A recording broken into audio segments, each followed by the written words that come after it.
Bakitéríà ló fà á. Má jẹ́ kí èémí ẹnu rírùn tí bakitéríà ṣe okùnfà yẹ̀yẹ́ rẹ. Lo Close-Up tó ní antibacterial zinc. Close-Up á bá ọ lé èémí ẹnu rírùn bacteria lọ. I don't know what your dream is. To live your dream requires unwavering passion. But if your passion burns true, you will defy the skeptics. And captivate countless souls. It's 1,000% yes. The world will never be the same. That is how you do it. Because you dare to dream. This is Nigerian Idol. Nigerian Idol Season 9. Sundays at 7 p.m. West African Time. Nigerian Idol, exclusive to DSTV and GoTV. Nigerian Idol is proudly sponsored by Techno, Stop at Nothing, and Biggie for every moment.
Reactions are now pouring in over the allegations by Kaduna State government on the former administration of Nasiru El-Rufai of misappropriation of funds and maladministration.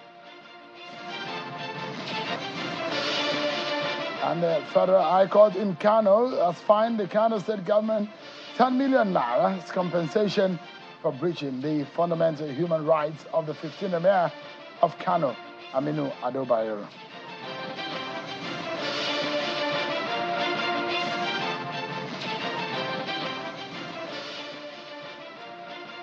Hello everyone, welcome to the program. This is Politics Today live on Channels Television. I'm Sean Kimale in Abuja. Tonight we'll be dissecting a wide-ranging variety of issues from our democracy to the kind of governance that we as a people should be expecting, and especially I was talking with one of those who were in the trenches fighting for Nigeria's democracy. And of course, those who they say, it was one of those who led Radio Kudirat. How they did it, why they did it, and the benefit of our democracy after 25 years. And what are the values that we need to inculcate to get to the right place that we want as a people. We're getting in all of that. He's a former governor, and of course, giving us insight on the role of governors, local government autonomy, and the way forward for our country at this time. Let me give you updates on some of the stories that we are following for you. We are getting some reactions to the heavy indictment and allegations by the report released by the Kaduna State House of Assembly against the former governor and the past administration in that state under Nasir El-Rufai and the alleged maladministration and misappropriation of funds, which they are asking that government to explain. Today, some of those who played a key role in the Nasir El-Rufai government have been speaking on the matter, and those who say they are in the know of what really happened, and they've addressed a press conference today in Abuja. Take a listen to them. To enhance the delivery of its progressive governance agenda for Kaduna State, the El-Rufai administration approached the World Bank for credit. The board of the World Bank approved the credit in June 2017 as a performance for result, P4R credit, of USD 350 million. The conditions for the grant of this credit were entirely performance-driven. At the appropriate time, every single allegation made in the report will be shown for what it truly is: a plan, greasy, and poorly hatched and incompetently executed effort to damage our individuals' records and reputations, along with that of one of the most capable and dedicated public servants in Nigeria. This is some of the reactions coming in defense of the former government in Kaduna State under Nasiru El-Rufai. Let's check out some of the political roundup stories now.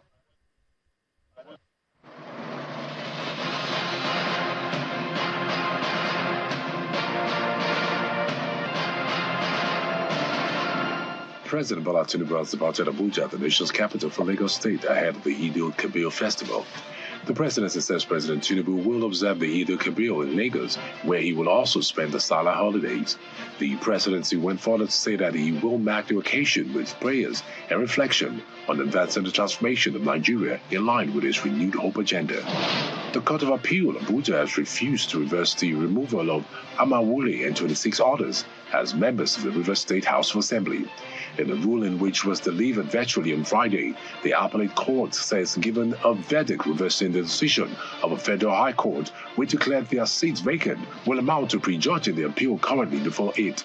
The three-member panel also fixed June 20 for the hearing of the appeal by Amawule and others, which is a request to get back their seats as members of the State House of Assembly. The justices prayed all parties in the matter to maintain status quo and seize every form of hostilities until the matter is heard and decided. And Martin Amawule has welcomed the ruling of the Court of Appeal. At a news conference at his Port Harcourt residence, Mr. Amawule also thanked Rivers people for their support during the past 1 year. The lawmaker says the House is yet to receive any list of candidates to be screened for the position of local government caretaker committee chairman from Governor Fubara, and that they are not expecting any list as that would be an aberration. We're not expecting any lists because caretaker committees are indeed an aberration. They are not allowed by the Constitution or by any known law of river states. Nigeria's former president, Goodluck Jonathan, has called on African leaders to rejig their educational systems to improve learning outcomes in the continent. He made the appeal during the 2024 Goodluck Jonathan Foundation's Democracy Day Dialogue, which held in Benin City, the Edo State capital. The third edition of the Democracy Dialogue series features speakers from across the continent, including former Kenyan President Uhuru Kenyatta, former AU Chairman Boni Yayi, among others. We really need space in our universities for the teeming population of Nigeria. We want everybody to be well educated, but while making sure that everybody gets education, we want to. A chairmanship aspirant of the People's Democratic Party, PDP, in Kaduna State, Mr. Danjuma Sariki, has promised to return the party to power in Kaduna State. Mr. Sariki, who was speaking to some supporters of the party in Gidan Jata Ward in Zangokatav local government area of Kaduna State, also assures that his style of leadership will be an inspiration of a new vibrant leading opposition party against the ruling All Progressive Congress government in Kaduna State. I feel if given the opportunity, I'll be able to build upon what they were able to achieve in order to ensure that we get into Sir Kashim Ibrahim House in 2027. And finally, in Zamfara State, where Governor Dada Lawal has re-emphasized his administration's stance not to negotiate with bandits, but to flush them out of the state. The governor restated his position during a Walk for Peace rally with some top government officials in Gusau, the state capital, to commemorate his one-year anniversary. Governor Dada Lawal, while addressing the gathering, maintained that his administration would not negotiate with suspected criminals, and he, however, assured the people that it will do everything possible to restore peace, stability, and order across the state.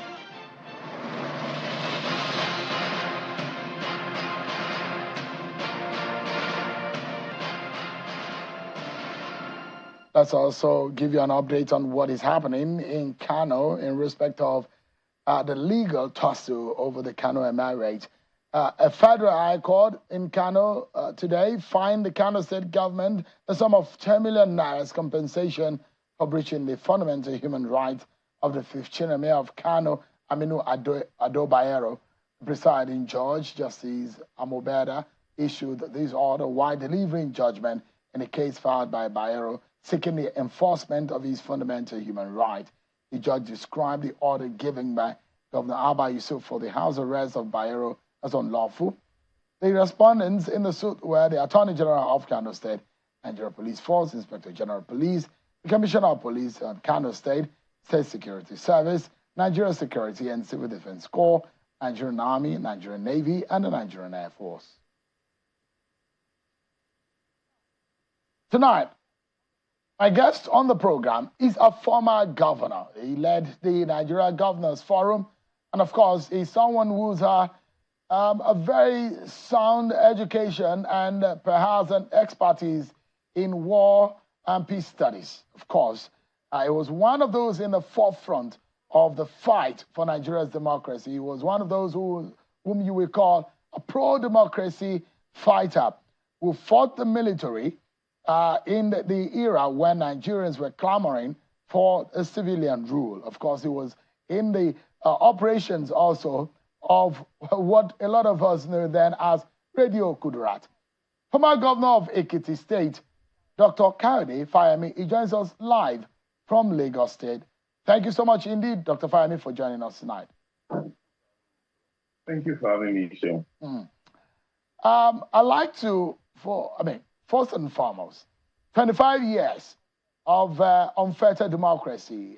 We look back and see how hard some people have worked and how much they've labored and the sufferings and the rigors, the struggles of getting the military out of the scene, back into their barracks and getting Nigeria restored into democratic rule.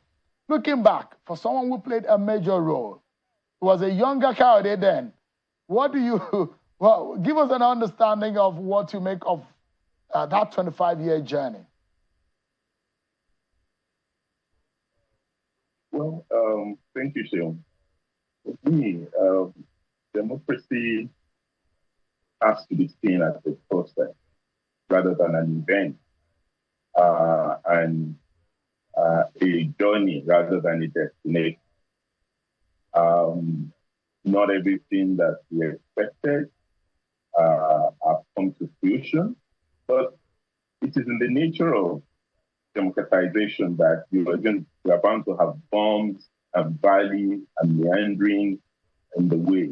What is important is for us to ensure that we make progress and not reversal. There are clearly challenges that have confronted Nigerians in this journey. But then again, you have to remember that our democratization process was not a conquest. It was a transition without transformation. That's not what we were campaigning for in terms of the recognition of the June 12th election. We were at the time also campaigning for a reordering of the national project and enhancing of the national question. In other words, the clamor in the pro-democracy movement was for a sovereign national conference rather than just an election that would produce civilian rule. What we got was civilian rule. On that journey, with all of its contradictions, but memory is important, and that is why we must commend President Buhari for declaring June 12 a national holiday, and also commend the current president, Asiwaju Bola Ahmed Tinubu, for continuing with that tradition. Because for us, we have to constantly remember the words of Milan Kundera. You remember the renowned Czechoslovakian writer in the days of totalitarian rule in Czechoslovakia, who argued through one of his characters that the struggle of man against power is always the struggle of memory against forgetting. And one of the banes that we have in Nigeria is that we do not remember enough. We don't pay attention to history. Or when we do, we write history in a hurry, as journalists do. And ultimately, we don't learn the lessons of history, we don't get the hope that history inspires, we don't learn from the errors of the past. That's why we don't have a national library in Abuja, and we don't have a national museum. And when you look around other countries in the world, certain days are etched in memories. If you talk to Americans, they will talk to you about December 7, 1941, the invasion of the Pearl Harbor by the Japanese, the day described by President Roosevelt as a day that will remain in infamy. The South Africans will talk to you about 1994, May 25. The Israelis would always remind you of what happened in Auschwitz and about the Holocaust. Even the Americans, in their search for a more perfect union, would always recall the founding fathers and what transpired in the making of the American Constitution. But for us, we treat history with levity, and that is why some of the errors that we have seen, even with the recollection of what transpired on June 12 and what that event really represents for Nigerians, is totally missing. And remember, June 12 was 31 years ago. 60% of the Nigerian population now is under 30. So the bulk of our population were not even born at the time, and they don't have the facility, either in terms of our curriculum or in terms of national memory. If you go to Rwanda, you go to the Genocide Museum or go to the other places I've mentioned. We don't have anything to give them that remembering, not to forget what transpired, how we arrived at June 12. Dr. Fayemi, just for a moment.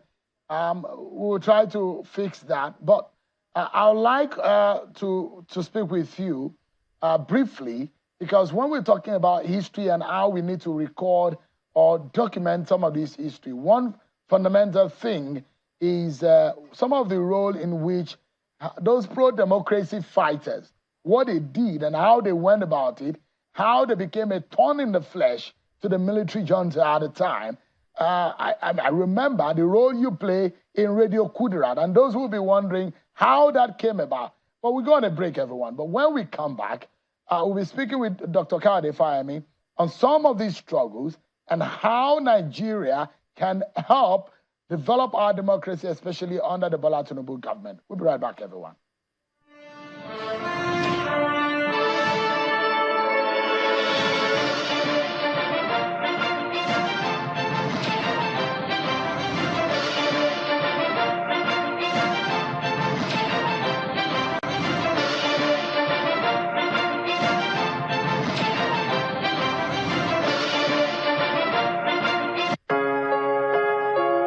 It is new, it is unique and of international standard. Maduka University. Maduka University, a modern university of international standard with modern facilities for learning, committed to training entrepreneurs across different fields of human endeavor, offers admission to students in different courses such as law, accounting, medical lab science, cybersecurity, mechatronics, mass communication, nursing, pharmacy, ICT, computer engineering, civil engineering, JUBE program, and a lot more. Maduka University is located in an environment of serenity, safety and security at Ekwebe Nsukka, Enugu State. For more inquiry, visit our website madukauniversity.edu.ng or call 0805-509-1802 or 0915-789-3107. Maduka University, the place for the transformation you seek. Benin City goes agar as the good people of Edo State troop out to welcome an icon of democracy in Nigeria, our very own, His Excellency Peter Gregory Obi, former presidential candidate of the Labour Party to Edo State on Saturday, June 15, 2024. Peter Obi will be in Benin City to throw his full support for the candidate of Labour Party, Olumide Osaigbovo Akpata, for the Edo State governorship election. He will pay a courtesy visit to Oba of Benin. He will equally address the party faithful and members of the obedient family by 11 a.m. at the Labour Secretariat at number 2, Sokwamba Road by Ring Road, Benin City. Peter Obi will join the Labour Party campaign for a roadshow to various places in Benin City. All lovers of democracy and good governance in Edo State should come out to welcome this great son of Nigeria, His Excellency Peter Gregory Obi, to Edo State. You are welcome, sir. Labour Party, forward ever. Hello, my name is Linda Osifo, and I am excited to announce the biggest news to you. The Middle East Investors Expo is coming to Abuja, and yes, you are invited. An opportunity of a lifetime for entrepreneurs seeking funding for their projects and businesses. Middle East Investors Expo will be the most magical 2 days of your life. It's a real-life gathering of global assets managers, including private equity and venture capital organizations with over 2 trillion wealth to connect with local businesses, entrepreneurs, and small to medium enterprises. This exclusive event is built to facilitate a one-to-one meeting and meaningful interactions, fostering partnerships and investment opportunities. 50 speakers and investors gathering in Abuja. Get your tickets and exhibition space today.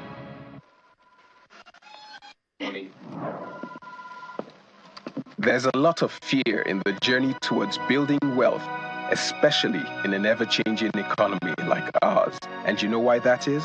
It's because navigating the world of investments without facts and insights is like walking in the dark. But that fear stops now. Opportunities open up to you when you have a trusted guide. Someone with over 28 years of experience advising individuals, corporates, and governments to achieve their dreams through strategic and well-timed investments. That someone is AfriInvest.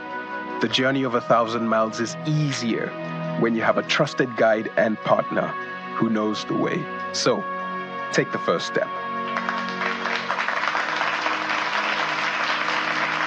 AfriInvest, simplifying investments, creating wealth. The Duchess International Hospital caters to every aspect of the family's health needs. A one-stop shop for maternity and child health services, emergency medicine and critical care, medical and surgical subspecialties, dental and eye care, and a range of other subspecialties and services, all available at a single location right here in the heart of Ikeja. And it really doesn't matter if you're paying out of pocket using your HMO or private insurance. We focus completely on providing that world-class affordable healthcare for all the family at all times.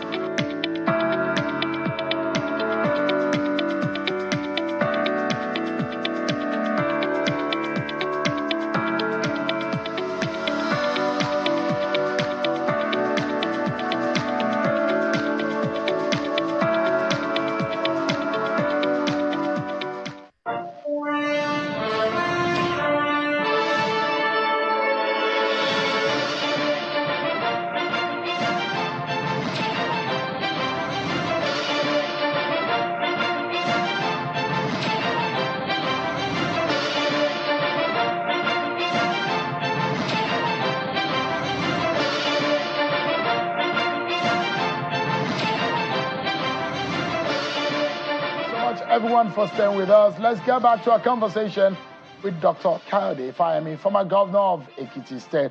Thank you so much indeed. Apologies for that interruption there. But I wanted to aspire the reflections on the democratic, the struggle for democracy. And I'm trying to bring home some of the tenets and the values of a democracy which we need to start looking at. But I mean, I like to mention the road that the likes of you mentioned, because the military at the time were looking for those behind Radio Kudirat. Just after Kudirat Abiola was killed, after the annulment of June 12, the struggle was so much, and there were those who were fighting that the military should get out of the stage. And at that time, a lot of people were incarcerated, were thrown into the prison by the military government at the time. But one thing that became a thorn in the flesh for the military, where they couldn't find out where Radio Kudirat was transmitting from. And you are behind it. Now we know. Give us an insight, reminisce on what brought about the concept of Radio Kudirat and how far-reaching that impact was, underlying the effect of the media in our society in shaping our values. You would know that Nigeria has always had a history of crusading journalism, right from the anti-colonial struggle to our days of independence, and even under civilian democratic rule, the First Republic and the Shehu Shagari administration. So our press has never been found wanting as a voice of the voiceless and the defender of the defenseless in Nigeria. But you would also recall how repressive the Abacha administration was. At the time you referred to, we had virtually all the major newspapers proscribed. The Guardian had been proscribed, Punch had been proscribed, I think This Day was also proscribed, and the leading lights of our journalism in the magazine segment, Newswatch, Tell, and eventually the news that came on the scene, they had to go underground. That was the era that became known as the era of guerrilla journalism in our history. But even operating from the underground was very difficult for them. And the democracy movement needed a voice that could at least counter the propaganda that was being churned out by the Abacha regime at the time.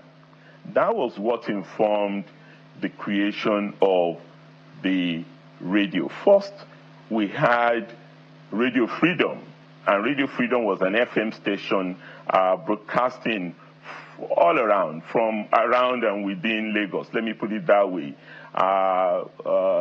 We're at a point where I can also tell you a few names involved in that process now. But we had Radio Freedom operating as an FM station, and they were searching them all over the place. And it was a two-person operation on the ground. I brought in the transmitters via Cotonou, and other people involved in that process, General Ani Akinrade, General David Mack, Professor Bolaji Akinyemi, Dr. Akingba, a number of us. But I was saddled with the responsibility of bringing the radio transmitters. And unfortunately, my plane detoured. Instead of going to Cotonou, I came to Lagos. You can imagine. I was an Air France flight, came to Lagos before going to Cotonou, and it was the longest 40 minutes I ever spent on Nigerian soil, really in jitters. But anyway, we got the transmitters out to the place, and the team from the ground, being coordinated at the time by the late Dr. Belko Ransom Kuti, came to meet us, collected the transmitters, and started operating. You would recall a voice known as Greater Tomorrow at the time. This was an operation spearheaded by Belko, but actually run by Dapo Olorunyomi, who used to be with the news magazine group, and a gentleman known as Lemi Olalemi. He's now one of the top executives in TVC here back in Nigeria. But the operation was limited. It was within reach, within the Lagos environment, and we needed a transmitter. We needed an operation that would be much widely broadcast across the country and even outside the shores of Nigeria.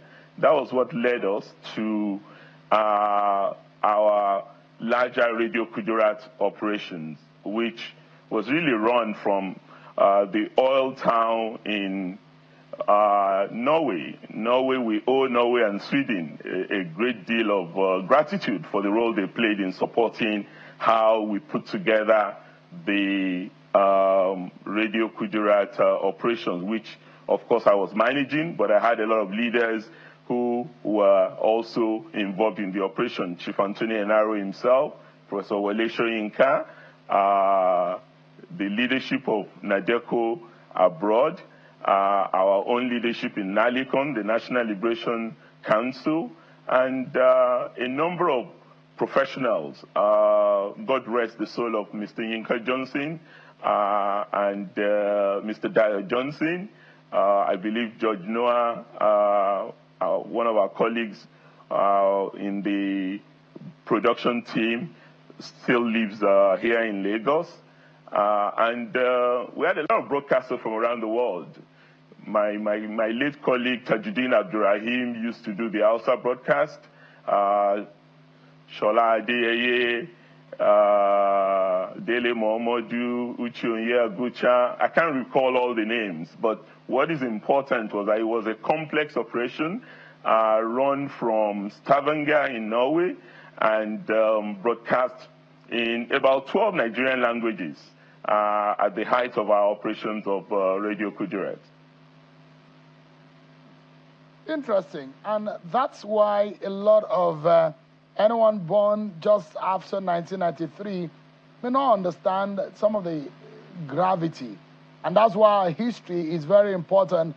Thank goodness we have you tonight. You are one of the leading lights of pro-democracy or the struggles for Nigeria's democracy. And if anything it is that we are enjoying today or we are not enjoying, we need to alter ourselves as a people, the struggles for the betterment of our society. But if you look at it, one of those who backed, they will say financially, the struggle for our democracy in exile or out of the country, a part of NADECO or part of the pro-democracy struggle was the present president, Bola Tinubu. He played a role. And when we wonder that for someone who joined forces with pro-democracy fighters at the time, some of what we see today give us an understanding of how we could make it better. There are those who say, look, we're still operating as though there is still the jet lag of the military regime still resonating in our society today. What are those things that you think are aberration that we need to fix to make our democracy better? Well, back to your first point. Without a doubt, Asiwaju Bola Ahmed Tinubu was a major player in the process that I described. He was a politician, he was a senator who was bold enough to confront the military at the time all of this happened. And then he and some of his colleagues ended up being detained.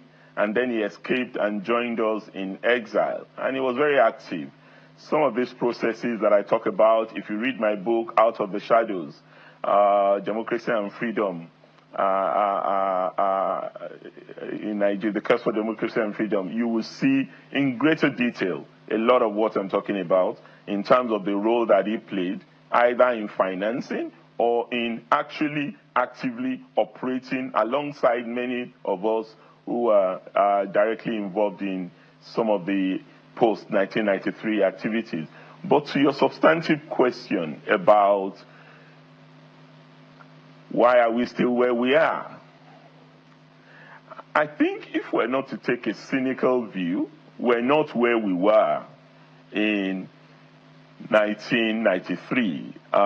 We are certainly operating with a greater air of freedom. I don't want to take an instrumentalist view of democracy, but it's important to let people know when they write whatever they write on social media or in the newspapers now that this has been made possible by the struggle and the toil of many in society, and they deserve to cherish the freedom that is now there to operate without let or hindrance. Yes, there are still some residues of that era. I know some people are still being picked up for writing one thing or the other, or for planning to write something or the other, and clearly we really should move away from that authoritarian instinct that is still remaining in our system. I hope we'll get to the point where anybody who violates people's credibility and integrity and assassinate character, we can go through a court process, which the Constitution provides for. Many of us, we get defamed and our character gets assassinated, and we try as much as possible to follow that line in dealing with it. And I know the president, who is used to being attacked and being abused, is no less committed to ensuring that we maintain that fundamental freedom in the society. But as things are, many of these things may not even get to his attention. He may not know when they happen. But if the institutions are working as they should, we should really reduce the persistence of this authoritarian instinct in society. But as to the other point of where our democracy is, which I would like to describe as the democracy must bring food to the table, we still have challenges there, and we have to really do something in order to ensure that we do not jeopardize the democratization process in the country, because there are many people who can take advantage of that and then utilize populist instincts and populism sells these days, particularly in the world, to create an impression of providing an alternative El Dorado, which will be better than what our people are currently enjoying. We owe a duty of constant communication with the people and specific steps being taken to address issues that would make life better and more abundant for the people, especially for us in APC, because we claim to be a social democratic party. The ideology that we promote is one that really wants to lift the weak and the vulnerable in our society up. That's why we have social intervention programs, but we haven't gotten the right result from those programs, and I guess there are all manner of reviews being undertaken by the administration in order to address that fundamentally. But what is important is that we must not, I mean, the antidote for less democracy should be more democracy. It should not be a denigration of democracy. So, I mean, I see reason why some Nigerians will be very agitated. And those of you in the political class are to be blamed for it. They will assert. And they will prove that over the last 25 years, there is a shrink in our societal framework, such that there isn't any middle class any longer. It's just only the lower class and the upper class, such that there is more poor people in Nigeria today, and there are more rich Nigerians, especially politicians. What did you and your friends in the political class have done to our Nigerian society, such that we have more poor people, especially your political party, had said you are a welfareist political party. You are one of those who crafted and drafted the ideology behind your political party. You said, and you wanted a left of the center political party, which is welfareist. But there are more poor people in Nigeria today, and more people are still languishing in abject poverty.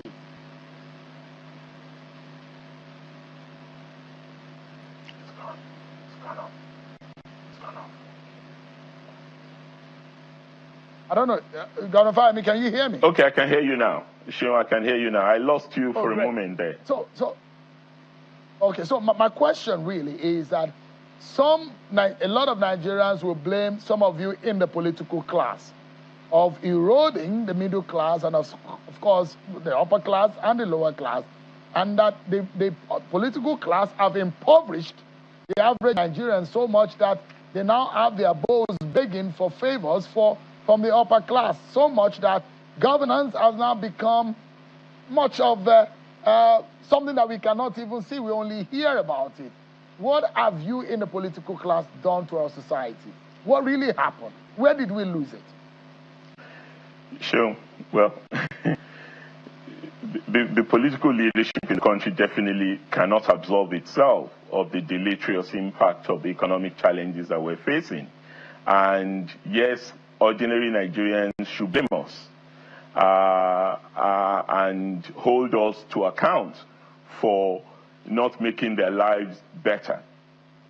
But you also must be careful not to just take a generalized picture of that macroeconomic challenges that we face. Yes, we are a federation and there's a central government which gets to take responsibility for fiscal policies, particularly, and monetary politics as well. But you also must find a way to look at variations in what is happening at the federal center and in various states in order to draw a full picture of our trajectory in the democratic journey. But the general point you have made is true. The government that is in office now inherited a challenging situation. We are not unaware of where we have come from because it's the same party that transitioned into the current government. I think there were some missteps, not policy changes that are wrong. I actually think the policy changes made were the appropriate policy changes, but the announcement at the inauguration was a little bit precipitate and did not allow for enough room to prepare the, if you like, the ameliorating circumstances that would address the challenges that were bound to come in terms of inflation with the fuel subsidy removal, foreign exchange convergence, and from then we seem to have gone downhill. But you can also see that the government recognizes that and they're trying to address that to the best of their ability. But the reality must also be confronted that the Nigerian people in a democracy have the last word. If they are not happy with our political party, then they have to take the decision on that front. But I believe that things would begin to improve. The government has only been in office for 1 year. And if things don't improve, then Nigerians reserve the right to decide what they want to do with us. Let me quickly get your view. And I was making the point about how welfareist your party said you were going to be. And you were one of those who were doing the documentation, the research at the initial stage. So you understand the ideology that your party said he wanted to be, the form that he wanted to take, left of the center ideology. And the PDP had said from the onset that they wanted to be right of the center. But the question will be a lot of, people will ask the question, APC is it living up to the bidding? And the fact that these days we are now hearing, even early enough, just 1 year into the life of this administration, there are some of your friends who are aggrieved in the APC, who don't think that the APC is living the life it said it will live, have now gone outside of the party and now looking for alternative. They say they want to rescue the Nigerian state, and they are looking for alternative ahead of 2027. Are you worried about the state of the APC, what he said he wants to be, and the fact that it's going to be a big challenge for the party in 2027? Well, Seun, it's news to me that some of our leaders, as you have put it, are going outside the party to look for an alternative. I haven't had that yet. But am I worried about the way things have gone so far? Certainly. I am a foundation member of this party. Yes, you are right. I was one of those who drafted the original manifesto that we sold to Nigerians in 2015. I was director of policy in that campaign. So I am not unfamiliar with what we articulated, the vision we shared with Nigerians. I believe our party is still committed to that. But we are falling short in the relationship between party and government. We don't even have the necessary organs within our party functioning as well as they should. I can't recall the last time we had the National Executive Committee of our party. I can't remember the last time we had the caucus of our party, or even the yet uninaugurated Elders Council of the party. So clearly, there are things that the party needs to do that ought to hold the government to account. In fact, one of the propositions we made in the early days of the party was that we must have policy conventions, midterm policy conventions that will review how far our government has delivered on the promises in our manifesto to the people. We're not yet in the midterm of this government, and I hope our party will still get to the point of doing that, but the signs are not clearly positive that we're doing that. I hope the leadership of my friend and brother, my elder brother, Governor Ganduje, and his team would sit with the president and underscore the importance of not losing the cord between party and government. Because right now, it seems the tail is wagging the dog, not the other way around. Let me get your view on, as a former governor, someone who spent 2 terms in office, the issue of the local government autonomy has become somewhat a worrying and a concerning issue, to the extent that the federal government had now gone to court through the Attorney General's office, as is right, as the chief law officer of the nation, challenging the position of the 36 state governors on the position of the local government, the 774 local government, asking the Supreme Court to define and interpret the Constitution of how much of autonomy the local government wields. Why is it difficult for state governors to allow the local government brief? And a lot of people will say that the lack of connection between the average person in the rural areas and the local community with the government is because the local government are not allowed to breathe and to function because the state governors breathe down on their necks.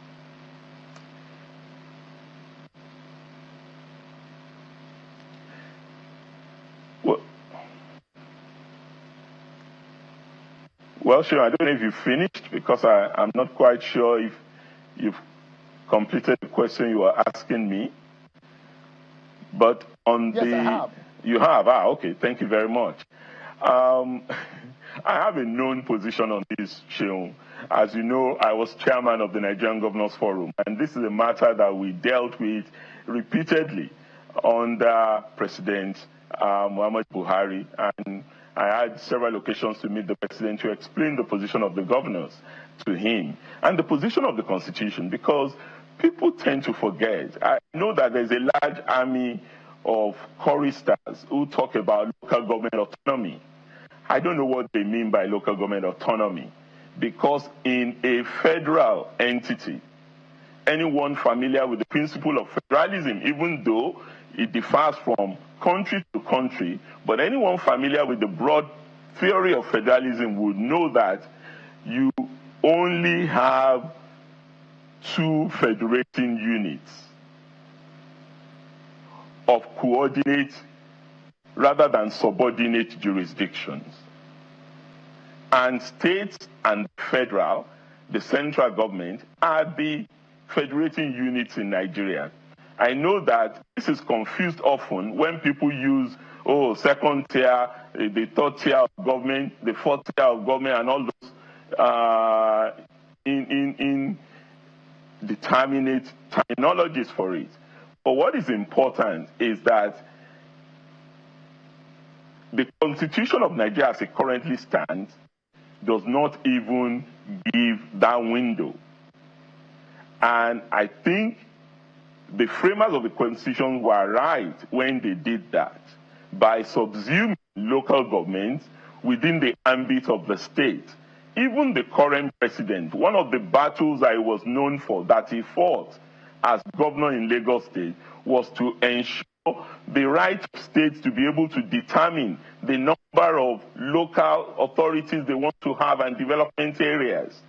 So it is a sub-entity within a state. And I think we need to return to that. In the current constitutional reform process that we are undergoing, my humble submission is that we need to return to a proper two federating units arrangement in which the list of local governments that are contained in the Constitution is expunged and the position is clearly defined. Now to your substantive concern, which is the concern of many Nigerians, that local governments as they are currently constituted are not allowed to function by governors. I am not aware of that. I was a governor for 8 years. I never interfered for one day with local government finances. We were literally just a conduit for local government in Ekiti State. They got their money as we received it, bar the what we used to call first line charges. Because if you don't do that, then the traditional rulers, the teachers, the health workers will not get paid on time or at all if you leave it to some local government. And in more cases than not, we even subsidize local government funds because what comes from the federal to service their interest is inadequate. And I'm sure, I know of my successor in office, he has continued the tradition. So I am not aware of states where governors don't allow local governments to function and their monies are taken away. It may happen. I'm not saying it doesn't exist. I'm just not aware of it to the best of my knowledge.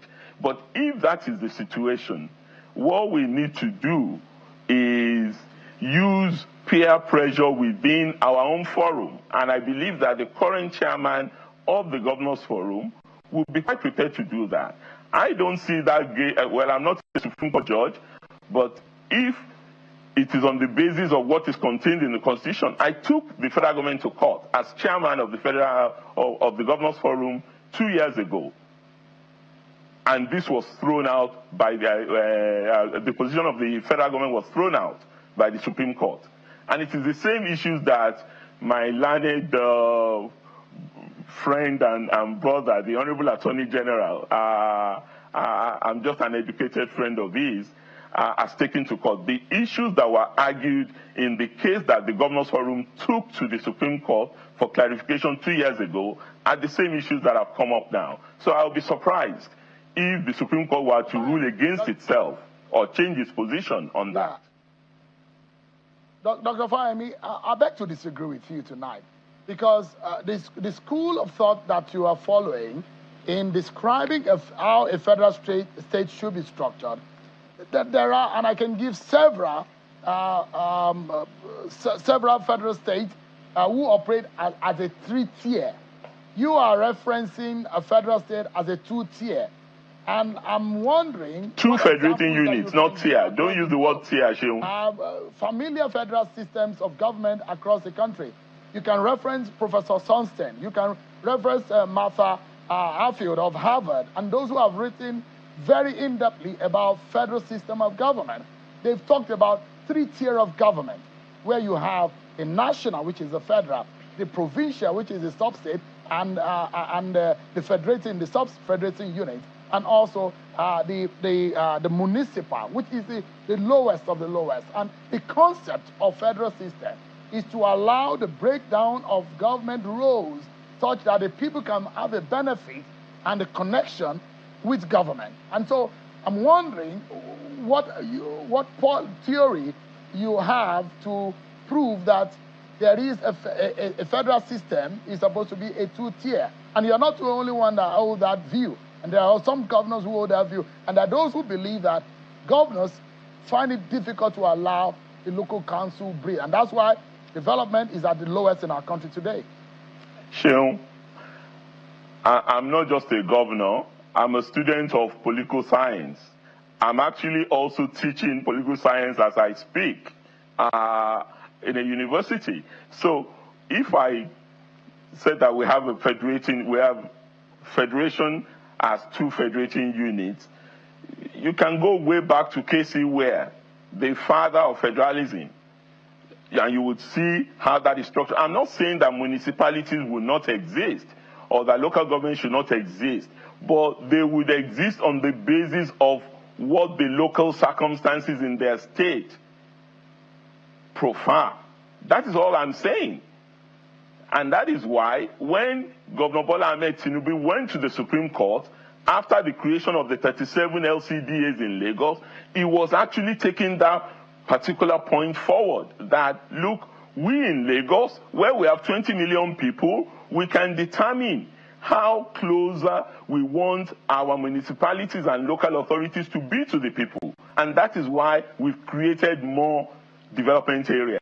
I'm not saying that we're not going to have municipalities. I'm saying that you will be introducing surreptitious unitarism if you are saying central government should be the one to determine what happens in the local governments.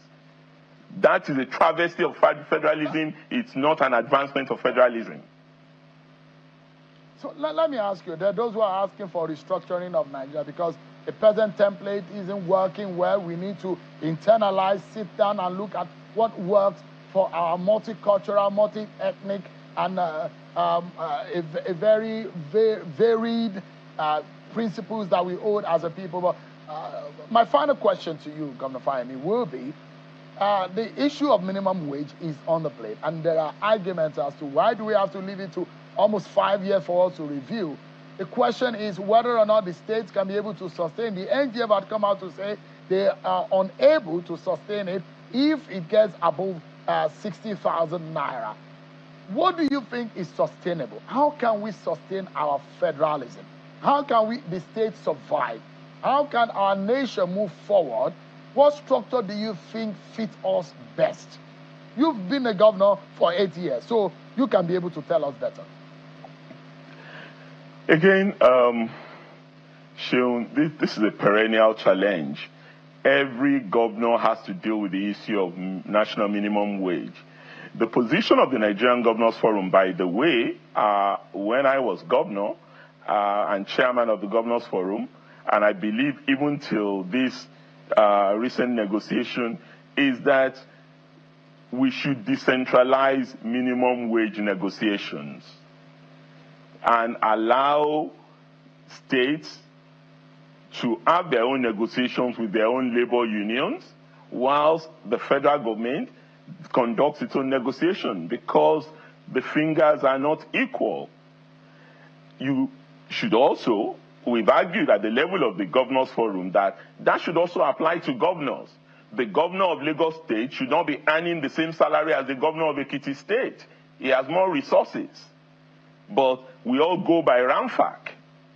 And the 600,000 that I earn in Ekiti is what Governor Sanwo-Olu earns in Lagos. I don't believe we're not being real with ourselves. This should be decentralized, and each state should define, in conjunction with their labor unions, with transparency, with all the records provided to the labor unions, that look, this is what we have.